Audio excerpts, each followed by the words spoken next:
keep an eye on Coal India, as the board of the company has approved a rationalization of coal prices, which means there will be a price increase of about 3 to 4%, but that's a notified price increase only for the long-term contracts, which is the fuel supply agreements, and this rationalization will lead to additional revenues of about over 2,500 crores for FY14. So that's a positive takeaway. Besides good set of numbers, the stock will be in focus on back of this news as well. But if you look at the stock on YTD basis, it's not done quite well. It's down by 11%, and currently it's trading below its 200-day moving average.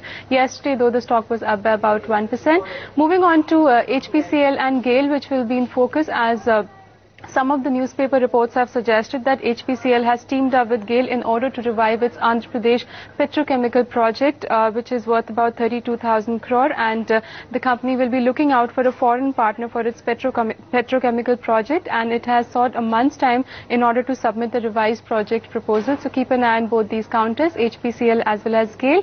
And today, Economic Times paper has reported that Financial Technologies, which owns MCX, is in talks with some of the PE funds to sell its 6% stake in India Energy Exchange, and investment bankers have estimated the stake value to be around between 300 to 500 crores. So keep an eye on that. Well, if you look at the stock of Financial Technologies, it's not done well at all. It's down 29%, and that is trading below its 200-day moving average.